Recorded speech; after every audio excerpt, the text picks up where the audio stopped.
Have you ever looked at a vintage 1950s amplifier, noticed an accordion input, and wondered why on earth is that there? Well, the accordion was king in the 30s and 40s, but as guitars and basses rose in popularity, manufacturers pivoted to making those more popular instruments.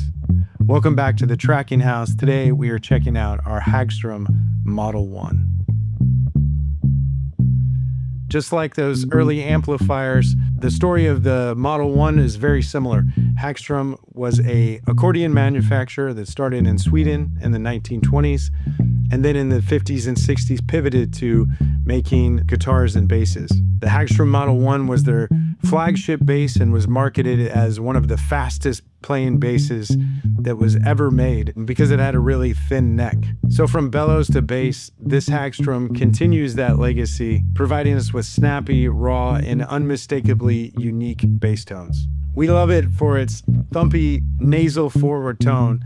No P-bass sounds here, just gritty, fast character that cuts through a mix. Today we're pushing our Hagstrom through our Bassman 100, and we have that mic'd up with an RE20, and we have Clay here putting it to work. This bass really brings out indie rock and garage rock, alternative, old school, Motown even.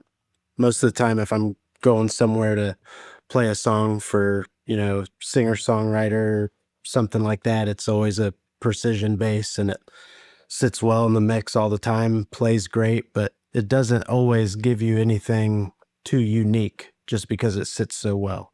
So the Hagstrom's really awesome to have on the wall because it might inspire you to play something else because it sounds so different and so unique, compared to everything else that somebody would have in the studio.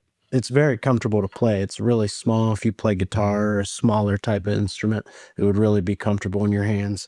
But the sound is definitely a lot warmer, and you use a lighter touch to kind of bring out a lower sound. It's kind of opposite of what you might think. You would play harder to make it sound lower, but the softer you play, the more character it has, I think.